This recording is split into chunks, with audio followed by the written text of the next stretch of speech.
नया स्कूल, नई किताबें, नए लोग। मम्मा, मैं भी पढ़ लिख कर आपका और पापा का बहुत रोशन करूंगी, जैसे श्रेया घोषाल या कल्पना चावला।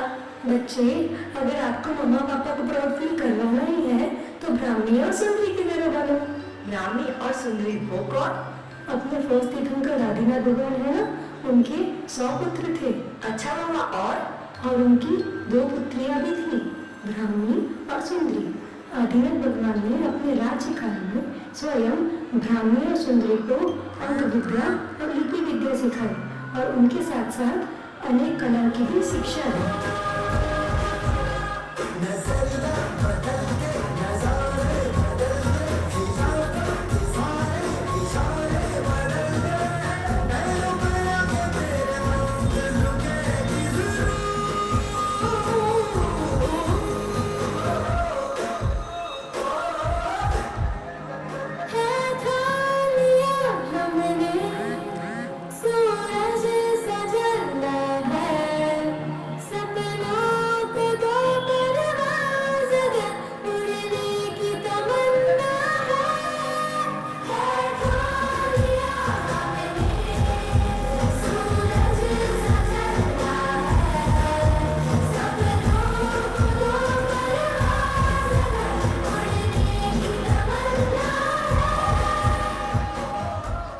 पिताजी, हमें आपसे कुछ कहना है। आपके जैसे महापुरुष जिनके सामने तीनों लोगों के जीवों का शीश झुकता हो।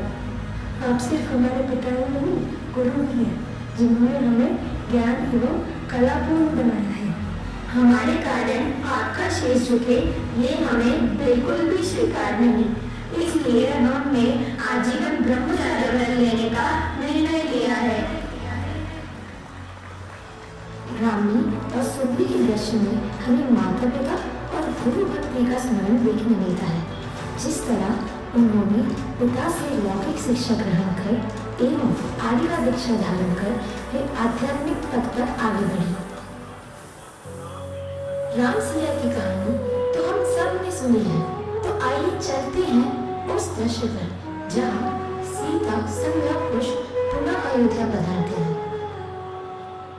सभा में उपस्थित गुरुजनों ने आपकी पुत्री और दासी अपने पूर्ण पुत्र से अयोध्या की सेवा में सदैव उपस्थित है। सीधे राजधर्म और लोक नीति अनुसार तुम्हें अधर्म के इस कुंभ में प्रवेश करके सुरक्षित निकलना होगा और अपने शील का प्रमाण देना होगा। हे वीररागी, सर्वज्ञ हितोपदेशी जितेंद्र देव, मैंने सदा सच्ची एक शास्त्र गुरु की उपासना की है। श्री राम के समान मैंने अन्य पर पुरुषों को पिता, पुत्र, भ्राता के समान माना है। कर्म, विचार और वाणी से जिस प्रकार मैं अपने कर्तव्यनिष्ठ और धर्मनिष्ठ स्वामी के प्रति अटलता से निष्ठावान रही हूँ, उसी प्रकार हे अटल संपूर्ण सृष्टि साक्षी है जब आप मेरे शील का प्रमाण करेंगे। हे भगवान, आज जिन शासन और मेरे शील की राज आपके हाथ में है।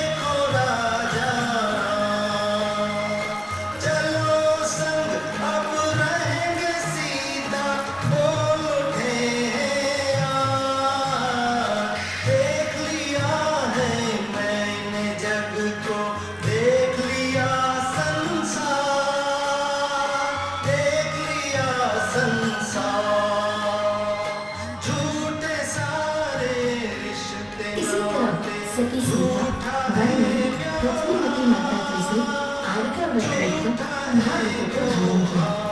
राग से भरे संसार में उन्होंने संपूर्ण वैराग भाव धारण कर घोर पाप किया। इसी तरह सीता अपने व्रत को पाती है, समाधि में स्त्री प्रलय का छेद करती है और अच्युत स्वर्ग में देर होती है।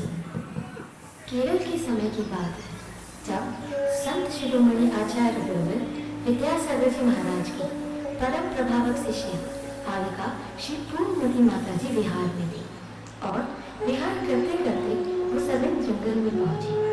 शाम का समय था और रात भी होने को थी।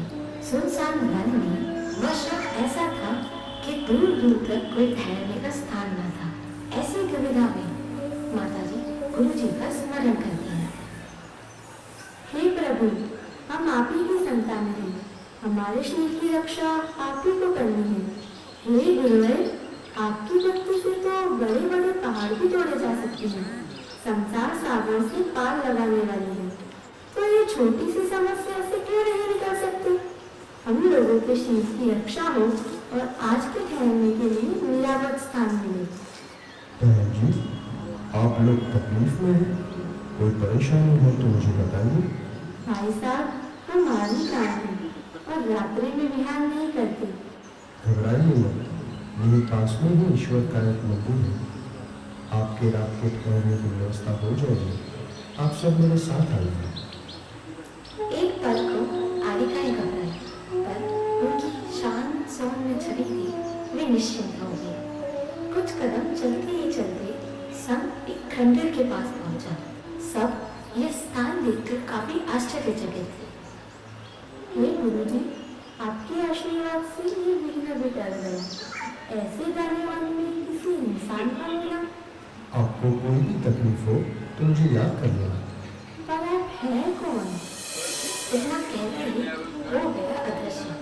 ढूंढते रह गए उसे, यदि जरूरत हो तो बुलाएंगे कैसे? दूर रहकर भी जो रखते हैं शिष्यों का ध्यान, ऐसे गुरु चरणों में अनंत प्रणाम।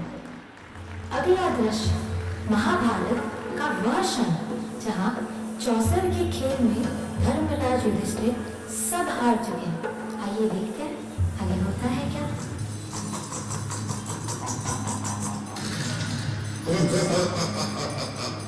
जीतम जीतम जीतम। जाओ दुशासन, द्रौपदी को घसीटते हुए सभा में ले आओ।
जिनेंद्र देव का स्मरण करते हैं।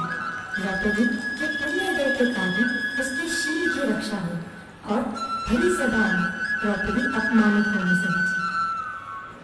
प्रभु भक्ति और गुरु भक्ति ऐसा माध्यम है जो अग्नि को सरोवर में बदल सकती है और जो भरी सभा में भी शील की रक्षा कर सकती है, सघन वन में भी चमत्कार दिखा सकती है। तो आज ये सीख लेके जाइएगा कि कभी भी अपनी प्रभु भक्ति